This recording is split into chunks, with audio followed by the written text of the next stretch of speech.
Greetings, my fellow free love solving thinkers. This is LL3's News Podcast. My name is Craig, transmitting from the beautiful swampy mangroves of South Florida. So let us begin.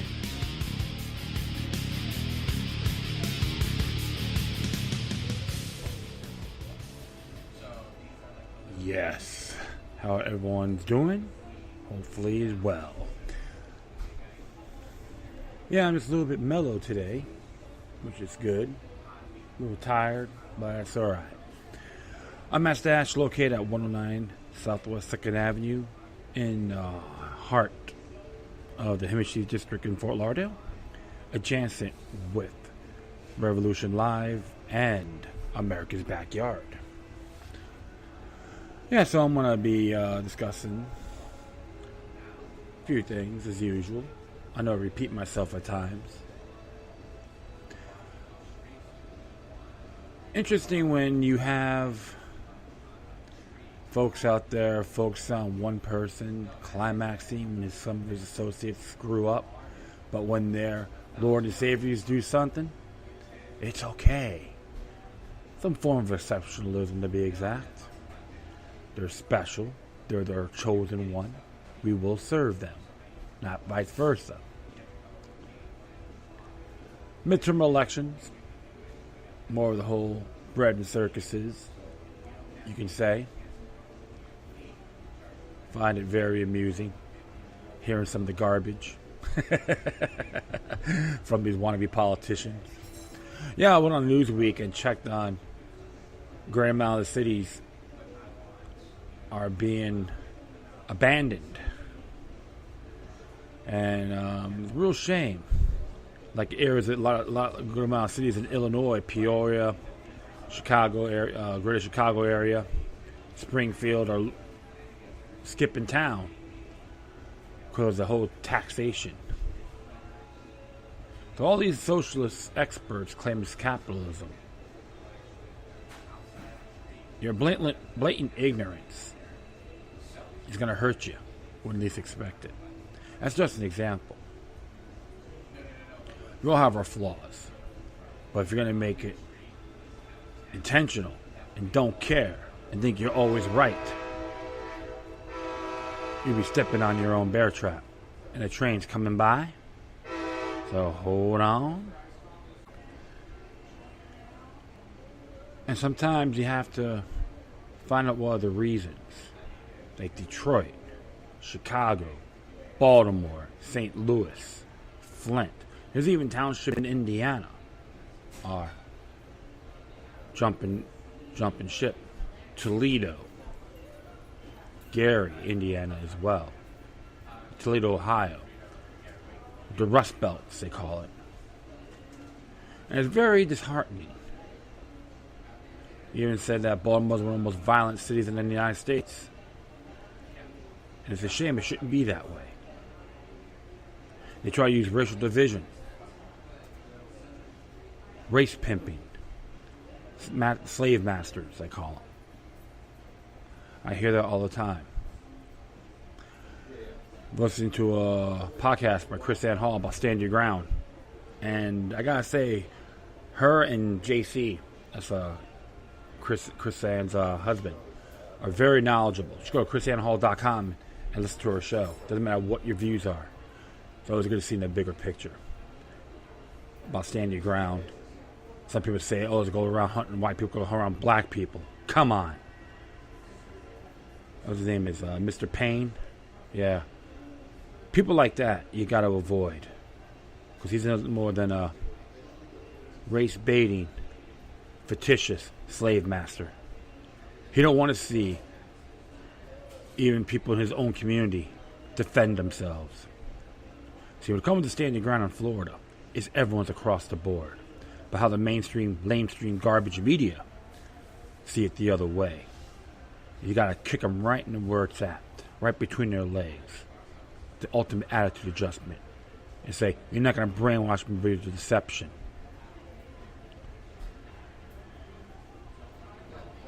When you say a lot of people can't read, I'm not saying that everyone's not. But I recommend they do. What do you use the internet for? That's one question I tell people.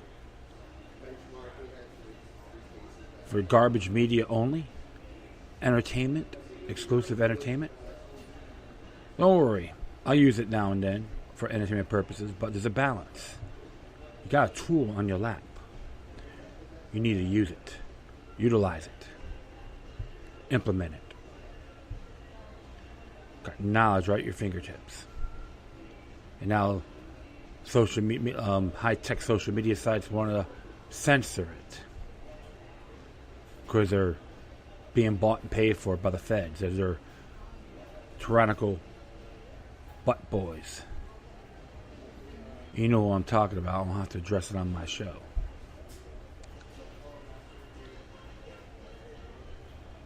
Wants to use this Orwellian echo chamber. I see it in multiple avenues. Even David Hogg wants to run for House of Representative. He's not a freedom guy. He wants you to serve him. It's just an example. Even some of the clowns in Washington, D.C., District of Criminals or District of Sea Suckers, if you know what I'm saying, rooster suckers. I say that too. Got your big hot shot that want to be mafioso and your boss hogs in hick towns. Tyranny comes in all different avenues. It's been going on for millenniums. We have an obligation or moral duty to keep them on their toes. You want to be in this, you want to support being in a technocratic plantation? Don't count me in. Sometimes I have individuals try to give me this little guilt trip on what I believe in. Well, it's not my fault. They're insecure. That's why I laugh at them. Because I studied history. They haven't. They listen to yahoos and knuckleheads, one-dimensional saps. Think they're smarter than everybody else. I see some of these movements now and then. Bunch of posers. Fashion models. Trying to give me advice. You are your own person. We all have a purpose in life. We all have fantastic gifts. And I encourage everyone out there to implement it. You want to liberate humanity, yourself?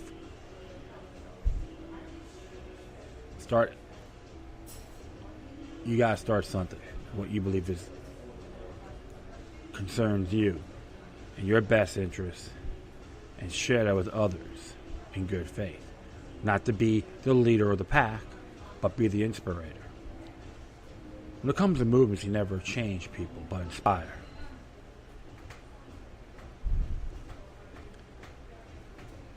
And one of those things, my friends, you're always going to expect infiltrators, provocateurs, agents, etc.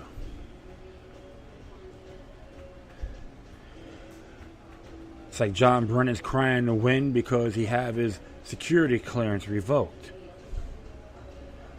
Well, it's not my fault if you talk out of your rear end and go Trump bashing all day.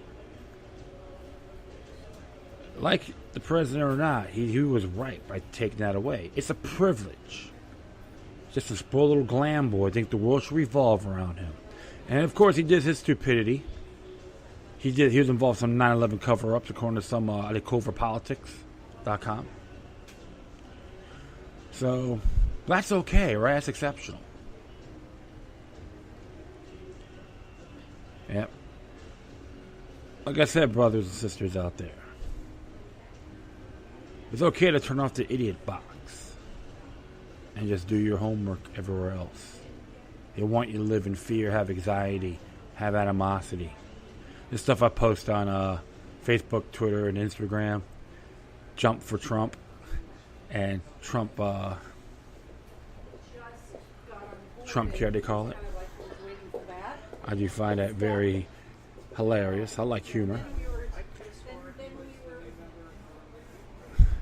Everyone thinks we should have the feds, we should repeal Obamacare. Hell, let's do it on a state level. I know a lot of people didn't read that 900-page plus law. I read a whole amount of it. It just blew my mind. And I hear some of these candidates down here. They're Trump supporters and they're pro-Israel. I'm just warning they're going to sign their pledge for Israel. Very dangerous indeed. John Jay warned us about that. Phillips Papers 2 through 5 and George Washington's farewell address. I know I'm digressing.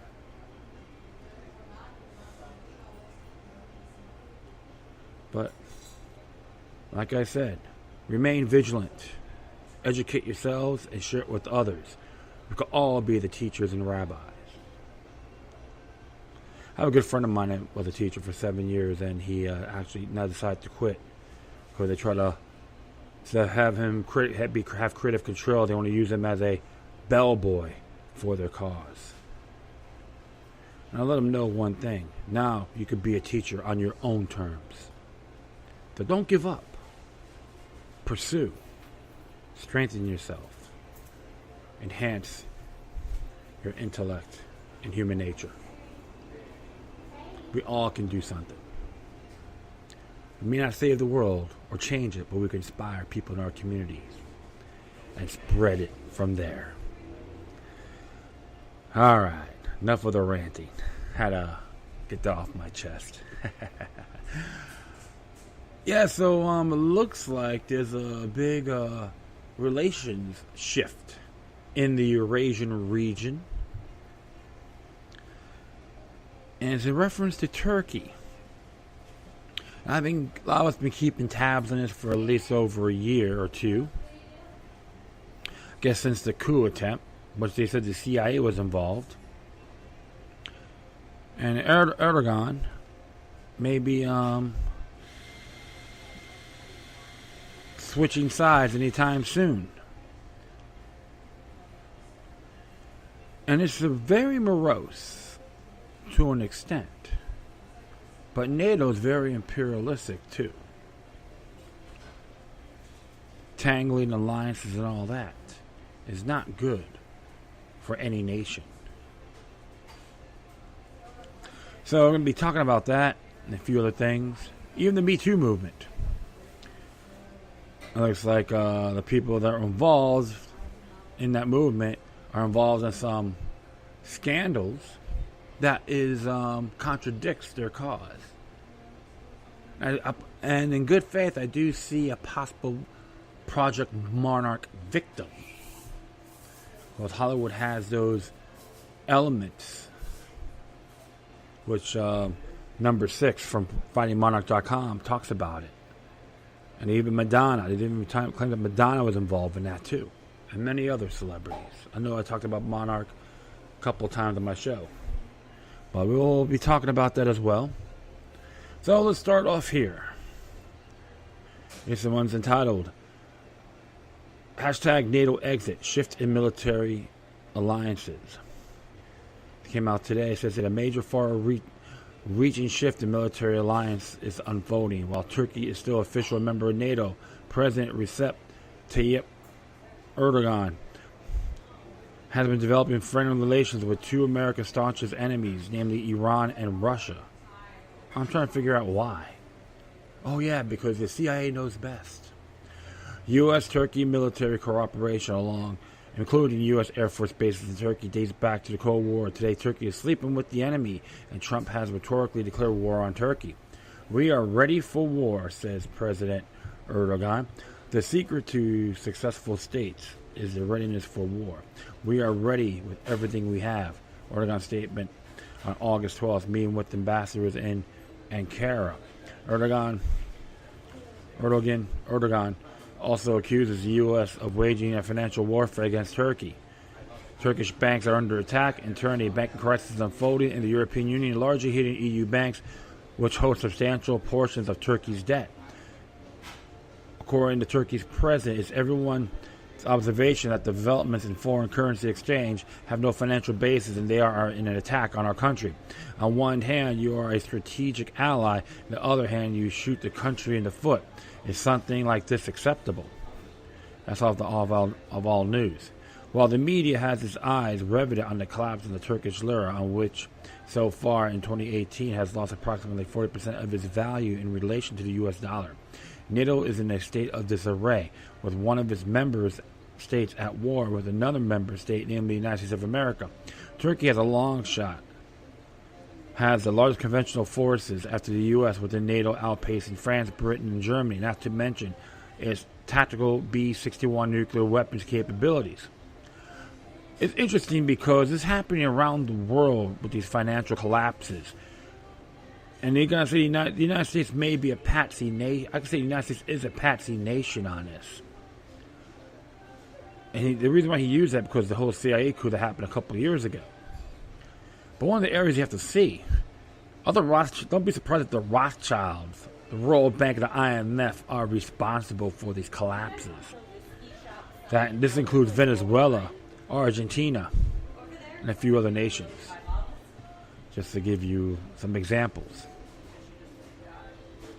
Hashtag NATO exit. Broadly speaking, the U.S.-Turkey rift and its implications for the Atlantic alliance are either ignored or televised by the media. The entire structure of military alliances is defunct. NATO is in a shambles. Turkey is to acquire Russia's state-of-the-art S-400 air defense system. Why? Does this mean that Turkey, which is a NATO member, will withdraw from the integrated U.S. NATO-Israel air defense system? Such a decision is a tantamount to NATO exit. On July 26th, U.S. Congress decided to ban the shipment of F-35 aircraft to Turkey unless Ankara refuses to purchase S-400 anti-craft systems from Russia. This is from the Pravda, state-run newspaper. The U.S.-Turkey-Israel Triple Alliance is also defunct. In 1993, Israel and Turkey signed a memorandum of understanding leading to the creation of the Israeli-Turkish Joint Committees to handle so-called regional threats. Under the terms of the memorandum, Turkey and Israel agreed to cooperate in gathering intelligence on Syria, Iran, and Iraq, and to meet regularly to share assessments pertaining to terrorism and these countries' military capabilities. Triple Alliance was also coupled with the 2005 NATO-Israeli military cooperation agreement, which included many areas of common interest, such as the fight against terrorism and joint military exercises. These military cooperation ties with NATO were viewed by the Israeli military as a means to enhance Israel's deterrence capability regarding potential enemies threatening it, mainly Iran and Syria. The Triple Alliance linking the U.S., Israel, and Turkey was coordinated by the U.S. Joint Chiefs of Staff. It was integrated and coordinated military command structure pertaining to the broader Middle East. It was based on close bilateral U.S. military ties, respectively with Israel and Turkey, coupled with the strong bilateral military leadership between Tel Aviv and Ankara. In regard, Israel and Turkey have been close partners of the U.S. planned aerial attacks on Iran since 2005. This by Michael Chulosky, May 2005, which I'm correct is from the... Oh. Wow. It just slipped my mind. Globalresearch.ca. Excuse me. Got real close there. It needs to say that Triple Alliance is defunct. With Turkey siding with Iran and Russia, it would be suicide for U.S. Israel to even consider raging aerial attacks on Iran. Moreover, the U.S. NATO Israel 2005 military cooperation agreement, which relied heavily on the role of Turkey, is dysfunctional. What this means is that U.S. Israeli threats direct against Iran are no longer supported by Turkey, which has entered into an alliance of convenience with Iran. Everyone's wigging out here.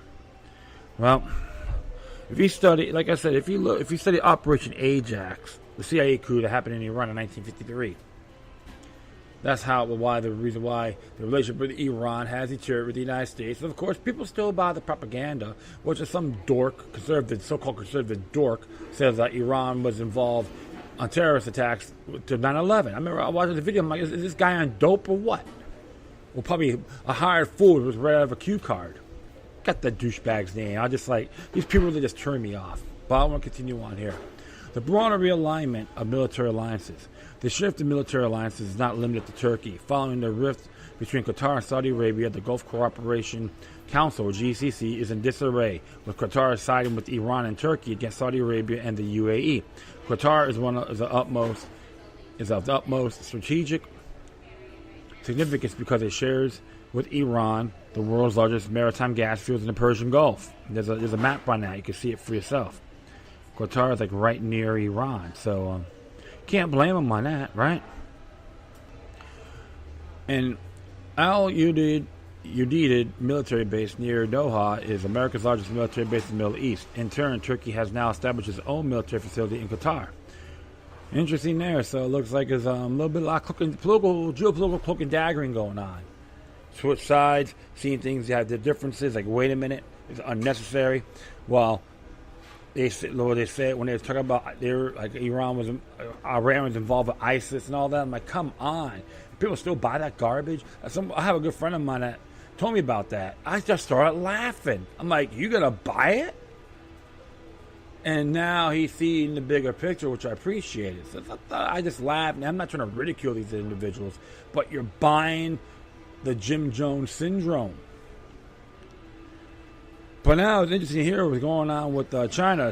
Shanghai Cooperation Organization, or SCO, a pound shift in geopolitical alliances is also occurring in Southeast Asia, with a statement in 2017 of both India and Pakistan as full members of the Shanghai Cooperation Organization. Invariably, this historic shift constitutes a blow against Washington, which has defense trade agreements with both Pakistan and India. While India remains firmly aligned with Washington, America's political stranglehold on Pakistan through military and intelligence agreements has been weakened as a result of Pakistan's trade and investment deals with China. And the same thing from Michael Chadovsky from Global Research. Check that site out. Even though they had a little progressive side to it, but there's some memorable information in there as well. I'll tell everyone, observe responsibly. In other words, this enlargement of the SCO weakens America's hegemonic ambitions in both South Asia and the broader Eurasian region. It is bearing on energy pipeline routes, transport coordinators, borders, and mutual security and maritime rights. Pakistan is a gateway to Afghanistan and Central Asia, and where U.S. influence has been weakened to the benefit of China, Iran, and Turkey. China is involved in major investments in mining, not to mention the development of transport routes, which seeks to interrogation of Afghanistan into Western China. Where does Turkey fit in? It's increasingly part of the Eurasian project dominated by China and Russia. In 2017-2018, Erdogan had several meetings with both President Xi Jinping and Vladimir Putin. Erdogan has been contemplating becoming a member of the SCO since 2016, but so far nothing concrete has emerged. So it looks like he's trying to build relationships with other countries, because they see some differences, and it looks like the NATO has been choosing their battles poorly,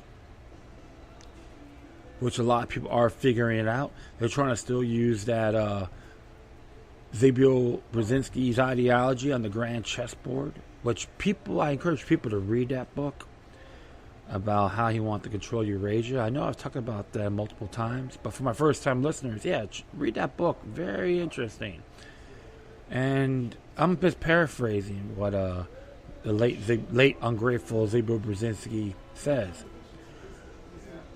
Anyone who conquers Eurasia rules the world. I'm just paraphrasing. I'll continue on here. Anti-war movement. NATO exit, hashtag NATO exit people's movement. Of crucial significance, the crisis within NATO constitutes a historic opportunity to develop a hashtag NATO exit people's movement across Europe and North America, and people's movement pressuring governments to withdraw from the Atlantic Alliance, a movement eventually dismantle and abolish the military and political apparatus of the North Atlantic Treaty Organization. And there's global research, you can see it for yourself. And I have to say, it's like the whole thing is, because believe it or not, who actually benefits from war? The banksters. And it's getting too obvious now. The information is coming out. And I can't really blame these individuals. And I'm not really too crazy about Oregon, okay? I'm not really fond of that man, Erdogan, because he has political prisoners, okay? Plus, the man is he arrested one artist because he did something criticizing him, claiming to be a homosexual, in a Turkish fashion. He got thrown in prison as well, so he's not all lovey-dovey. I can give you that. And even to the nationalists still denying what the Pasha regime did to 1.5 million Armenians, slaughtering them, genocide. It's still denied today. And many of the Turkish offsprings, okay, whose grandparents or grandfathers were involved, grandparents talked about this, how some of them got slaughtered, and many of them too within that Ottoman Empire, including Turkey, rescued these Armenian children, hid them. So you have to give them homage too. Let's just give you some examples.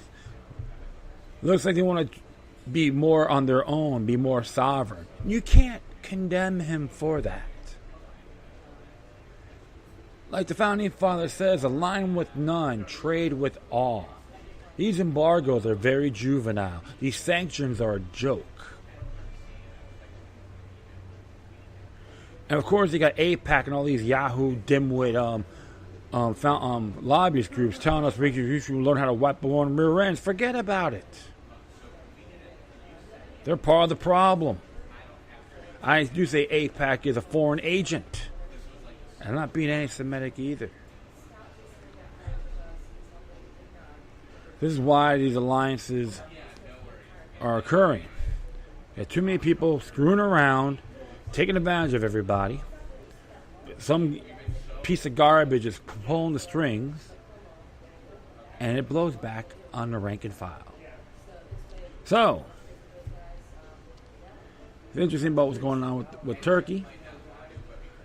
I think NATO is a joke anyway. Very imperialistic. I can see all of our troops come home and defend the nation, not the world.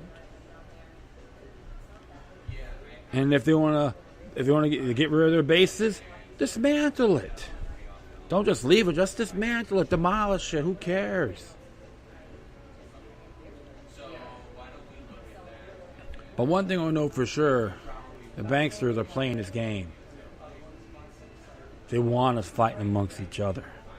They want us all to become enemies. Trying to tell us how to say who's our friends and who aren't. And they're the jack-lanterns. The jackals. Yes. And this continues on here with this one article from Asia Times. Sibel Edmonds shared this from New Times. Hello, Sibel. Hope you're doing well, my friend. And it says here, Europe, Japan, China, and Russia line up against the United States. Investment patterns are shifting in response to America's new assertiveness. David P. Goldman. The United States threats a tariff war where China, Japan, and Germany jump at the chance to gain market and share China's booming auto industry and boost their capacity in China, the world's fastest growing passenger car market. Interesting. So they're coming out with automobiles too. Well, okay. So cool. So I'll continue on here. The United States imposes sanctions on Turkey. The United States imposes sanctions on Turkey. So it's like another declaration of war. Am I on dope or something? Exactly. I pledge allegiance to Bizarro. Proper. I was gonna say assumptions are truth. Come on. Germany announces that it will offer economic aid to Turkey. Qatar pledges $15 billion in new investment and a $3 billion foreign exchange swap line. The Chinese banks provide billions of dollars in new loans to cash-strapped Turks. Chinese commentators declare that the crisis is a great opportunity to integrate Turkey into China's One Belt, One Road strategy. U.S. President Donald Trump chided German Chancellor Angela Merkel for buying Russian natural gas through the Nord Stream 2 pipeline. Merkel summits with Russia's President Vladimir Putin and confirms the pipeline arrangement, and also strikes a deal to aid reconstruction of Syria in cooperation with Russia. The United States imposes economic sanctions on Iran, and Western insurance companies stop insuring Iran's oil cargoes. China responds by accepting Iranian insurance on oil imports, increasing oil imports from Iran, and shipping oil in Iranian tankers. Reuters reported August 20th, India was offered Iranian insurance on oil shipments as well, but Indian refiners reportedly will reject the offer. Western insurance companies have told them that if they import Iranian oil, they will cancel insurance on refinery operations. And German Foreign Minister Heiko Maas proposed a new international payment system independent of the dollar sphere, a new interbank transfer system, and a European Monetary Fund to protect European business from American sanctions. He proposed a digital tax on American internet firms. Writing in the German daily Handelsblatt on August 21st, Maas declared, "We will not let the United States go over our heads." No representative of a major Western European government has suggested anything remotely like this in public before.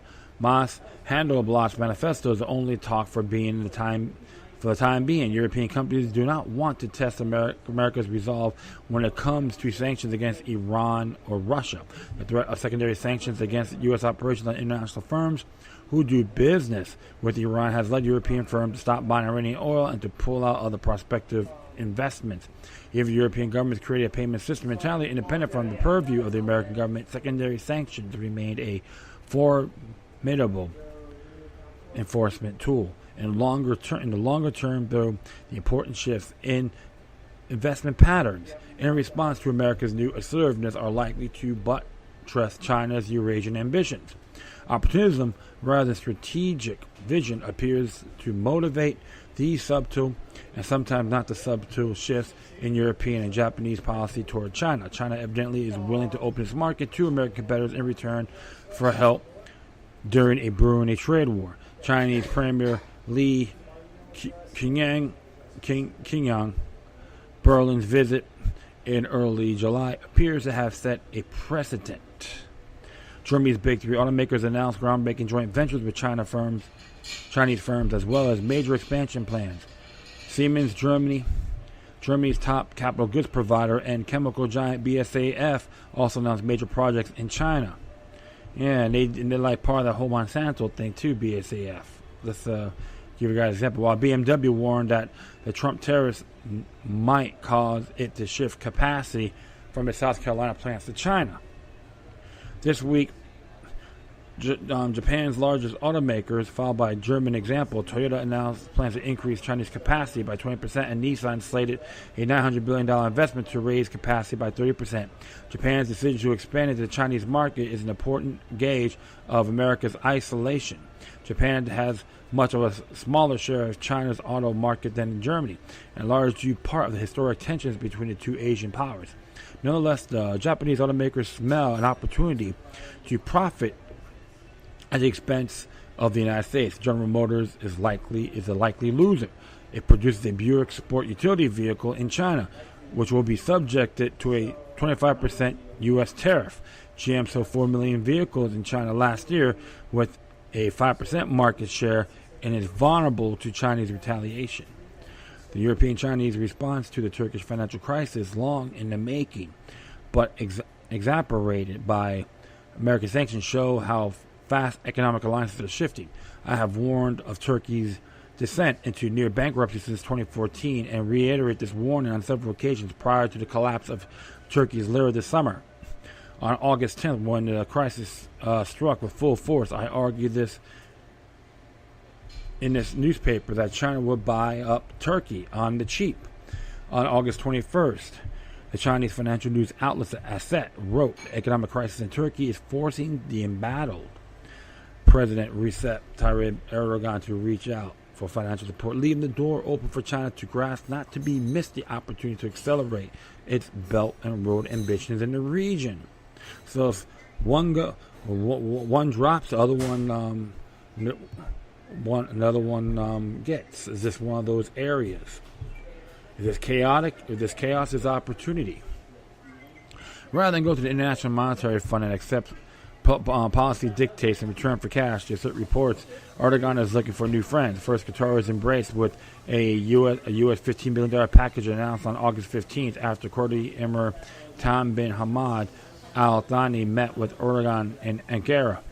Saudi state media said the money would go toward economic projects and investments, but China is also likely to feature heavily in the Turkish government's recovery plans back in February. Turkey said it was planning its debt panda bonds in China's domestic RMB markets and mandate Bank of China and ICBC and HSBC to prepare the way for an offering. So a lot of interesting things are happening here. You know, just one of those areas people gotta really look at. So, my oh my, right? None of this is surprising. The gas bubble emirate of Qatar has paid Turkey for political protection, and China has long viewed Turkey as a western terminus of its Eurasian logistics. The surprise came from Berlin, where Merkel's government is flirting with the idea of financial support to Turkey in return for Turkish cooperation on the management of the Syrian refugee crisis and other matters. The head of German Social Democratic Party, Andrea Nahles, proposed financial aid. Although the Social Democrats are members of the governing coalition, Nahles is not a cabinet member. Government spokesmen have indicated that the financial support for Turkey is possible under specific conditions. German government sources say that Germany sees an opportunity to buy Erdogan's cooperation on refugee issues cheaply. Germany notionally is an American ally, and Washington is in full confrontation with Turkey over the attention of an American citizen, among other matters. Nonetheless, Berlin decided to exploit Turkey's urgent economic needs to push its own agenda at the expense of the United States. Central to European thinking is that the belief that Asia will continue to provide the greatest marginal growth to the world economy. Asia delivers about 3/5 of the world economic growth, as living standards among China's 1.4 billion people and the 600 million people of Southeast Asia continue to converge on those of the Western industrial countries. Non-Japan Asia will remain the world's most important growth market by far. So, I'll continue on here.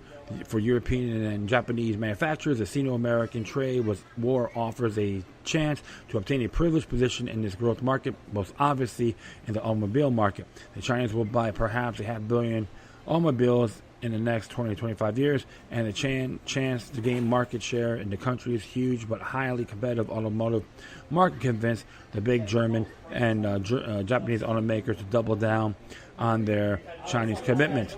The world's greatest opportunity for growth lies in the signification of the rest of Asia and all above Southeast Asia, which has the preponderance of population. I wrote in a 2017 essay, the Journal of American Affairs, as it says here, aging countries seeking to invest in countries with young populations, but only countries with young populations are inaccessible to the world market and likely to remain so far for the foreseeable future. There's enormous room for productivity to grow in emerging markets, however, and that can more than compensate for demographics. The good news is that productivity growth, the mobilization of energy and talent now wasted in the backwards of the world economy, can bring 1 billion people into the world market who until now have languished on its own fringes. The bad news is that China is far ahead of the United States in learning to transform this boost in human capital into economic alliances and export markets. That is where we need to catch up and overtake China. The steam engine powered the first great revolution in economics, and the smartphone will catalyze the next one. Talent is the scariest resource in the global economy, and the spread of the broadband through the backwaters of the world opens the global market to the talented few, men and women who still subsistence, plots, or wait for the passerby. In-market stalls suddenly can sell to the whole world through the e-commerce. Capital will find its way into the capillaries of the world economy through e-finance. The backward economies in which most of the world's people live waste time and grind down in spirit. in so-called emerging markets. Between 1 and 2/3 of the workforce spent most of their time doing little or nothing. Turkey is of special interest to China because it has already one of the world's highest rates of smartphone penetration at 50%. Turkey's finance ministry wants to turn the country into a cashless society by 2023. I like to recommend that people in Turkey to be aware of that. Very dangerous. Can we say New World Order, Brave New World? I encourage everyone in Turkey to oppose this to the core. Roughly a third of Turks now work in the so-called informal economy, the off-the-books activities of family businesses and small capital startup entrepreneurs. The unification of Turkey's means expanding the productivity and taxable workforce by third to a half and making all commercial transactions transparent to tax authorities. It's far clear that Turkey will transform itself on Chinese model. The Erdogan regime is a kleptocracy on a large scale. One of Erdogan's sons has a net worth of $80 million, and Erdogan's personal net worth was recently estimated at $58 million. The Turks may be reluctant to turn large portions of their economy over to China and thus diminish their capacity to enrich themselves. Whatever Turkey decides, though, China and the Southeast Asian neighbors will continue to form a bloc of 2 billion people with the world's highest growth potential. So, interesting there. So, that aspect is mainly like how the people going to prosper. So, who's going to control who? Can this be a brave new world in one division, the Great Eurasia or the Asian Union? It is possible. I'm not going to deny that. But one of those areas you have to see, my friends. Sanctions is an act of war, period. No ends, ifs, or buts. So all those clowns out there in Congress want to do sanctions on these countries. Ask them this. Will you go on the front line of battle if they have a full-fledged physical war? Because you want to start war by endorsing sanctions on nations. And I do see a lot of flaws in this concept as well. You're going to trust the Chinese government? The Turks going to have faith in their own government? That's one of the areas you have to look at. Can there be anarcho-capitalists in Turkey? Absolutely. But a cashless society, that's saying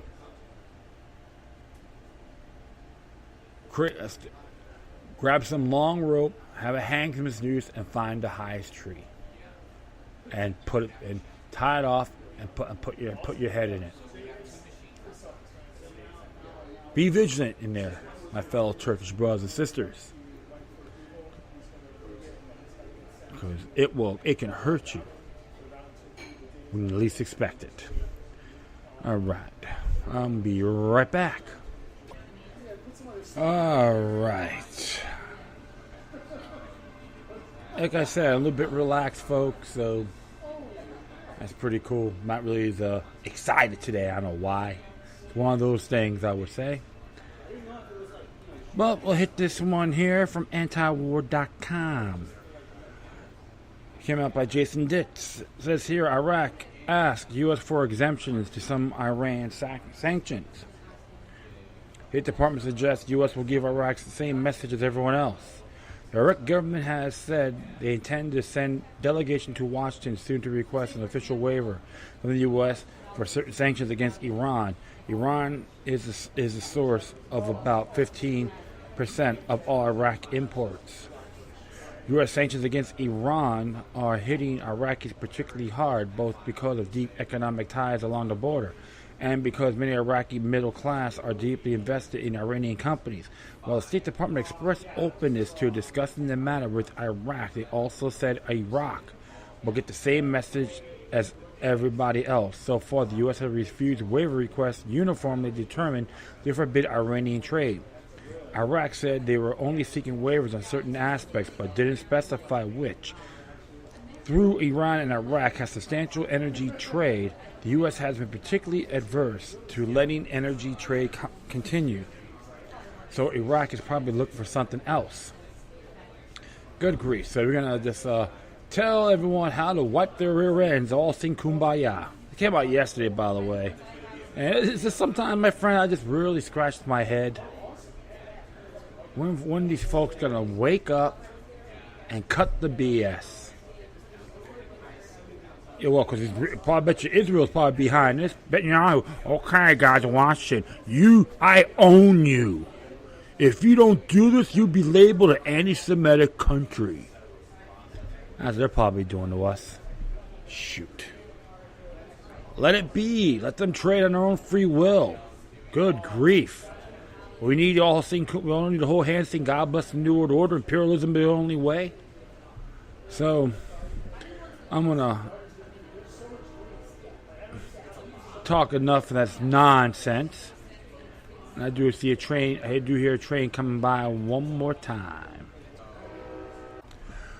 Woo, yeah, okay. Looks like the train passed by. Good. It's interesting here. This came from the American Thinker. And it looks like the Me Too movement is being self-destructive. Could we say? It is possible for sure. Interesting what's going on here. And we'll just, let me see here. Whoop. Yeah, so we'll do that. And it says here, the Me Too movement self-destructs. This is by William Sullivan. The Me Too movement was dealt with a critical blow this past weekend as news emerged that one of his leading spokeswomen, actress Asia Argento, among the most popular prominent accusers of Harvey Weinstein, had paid $380,000 to young actor Jimmy Bennett in order to keep him silent about her own sexual encounter with the young actor. The story involves what could be described as a quasi-incestuous overtone. The alleged assault took place in Marina del Rey, California in 2013 when Miss Argento was 37. The young Bennett was just 2 months beyond his 17th birthday. The legal age of sexual consent in the state of California is 18. In 2004, she has starred as the mother of this then 7-year-old actor in the film The Heart is Deceitful Above All Things, where she played a prostitute who dressed her son as a girl to lure men. You got a train coming by, so hang tight here. Yeah, that's not too bad. I'll continue on here. Miss Argento had kept the intimate contact with the boy she had as he aged. Jimmy's perception being that a mother-son relationship has blossomed from their experience on set together. The perception shared by Argento, who before the night the alleged assault commented on Instagram that she was waiting, she wrote, "For long as my son, my love," at Jimmy Bennett in trepidation, smoking cigarettes like there was no next week. Bennett responded, I'm almost there." When he arrived, according to Bennett's account, Argento asked a family member to leave, gave him alcohol, removed his pants before she performed oral sex and engaged in intercourse with him. Mr. Bennett claimed to have been traumatized by sexual battery and seeing Miss Argento present herself as a victim of sexual assault was too much to bear, according to his lawyer. And she recently had taken a spotlight as one of the many victims of Harvey Weinstein. None of this absolves Harvey Weinstein, certainly, and none of this truly discredits the other individual Me Too accusers. But it has discredited Me Too as a unifying narrative, particularly because some among the progressive left were unable to hide their hypocrisy in the wake of this revelation. Take Rose McGowan, another alleged victim of Weinstein, arguably the most prominent figure in Me Too, who has been long ostensibly outraged by a culture that would question the allegations of sexual assault victims, was her initial response to this terrible story. None of us know the truth of the situation. I'm sure more will be revealed. Be gentle, she tweeted. Christina Hoff Sommers, along with many others, rightfully decimated her, using McGowan's own words from 2017. I agree, Summers tweeted. We should accord everyone due process and proceed with care. Will you revise your previous counsel? That's from at Lorena Rero. Below her tweet is a screen cap of the furious McGowan tweeting in November of 2017. It's quite simple. All who have worked with known predecessors should do 3 simple things. Believe survivors. 2. Apologize for putting your careers in a wasp before what was right. 3. Grab a spine and denounce it. And denounce. If you do not do these things, you are still moral cowards. Hashtag Rose Army. Miss Argento is accusing Weinstein of sexual predation must be believed without question, and to do any less is tantamount to moral cowardice, according to the fiery rhetoric employed by McGowan not even a year ago. However, when Jimmy Bennett, around whom Miss Argento allegedly constructed and fostered a deviant mother-lover dichotomy and allegedly acted out her own fantasies upon the boy who claimed to be traumatized by Argento's sexual predation, this prominent Me Too leader suddenly has a desire to wait for more substantial evidence and calls for the public to be gentle to the accused predator. This blatant utter hypocrisy exposes for good and all the truth about the Me Too movement. Me Too is and always have been about supposedly in institutional discrepancies in power dynamics between men and women in Hollywood, the workplace, and the culture in general. It was unequivocally designed to promote the idea that men, and in particularly rich white men, are villains who are actively use their white privilege, male privilege, and financial privilege to sexually prey upon young and vulnerable females. When they are alleged assailants, it is only natural to blindly assume that accusers are generally victims of such a power discrepancy. Yet, when they faced with the highly credible allegation that an established 37-year-old actress gave alcohol to and illegally fornicated with a 17-year-old aspiring actor who she referred to as her son, the power dynamic involved in a sexual encounter no longer relevant to the equation for this leader of the Me Too movement. In short, Asia Argento is not an appropriate villain, and Jimmy Barnett not an appropriate victim, which they confined to the actual unrelated narrative of identity politics inherited in the Me Too movement, despite the fact that she allegedly used her power and influence to sexually assault him. And then the minor now claims to be traumatized victim of that event. In fact, the young man isn't even to be taken at his word until the most substantial evidence comes to light, and the most prominent Me Too figure first impulse to recommend that we be gentle with an alleged sexual predator, and seeking to protect the movement, and one of the most prominent champions at the expense of his professed underlying principle, the very narrative of blind belief about accusations which has driven the Me Too movement up to this point has been destroyed. It's the result of the result of this bombshell story is all that the accused are offered the same consideration that Rose McGowan demanded one of her followers when appraised the Asia Argento's alleged sexual assault against Jimmy Bennett. We might be thankful for the Me Too leaders' honest hypocrisy, and if the Me Too movement no longer carries with the firm requirement that all accusers to be believed without question and absent factual substantiation beyond mere accusation, and instead having a accused beholden to due process in their proceedings with care, as the facts are dutifully considered to discern guilt or innocence, as Christina Hoff Sommers suggests. We might say that the reason has overcome the frenzied hysteria of the culture and political witch hunt that the subversive core of the Me Too movement was unquestionably meant to create. So you have to, one thing you got to be careful of too, a lot of the double standards, what's been happening. And if these allegations are fact, I condemn this as well, which the members of the Church of Hollywood did to these actresses and actors, etc. So you got to do this across the board. But one thing I have a question on is too. Is Asia Argento a victim of Project Monarch? That's something you have to really look at. So I'm not defending her, but sometimes a lot of these things do happen.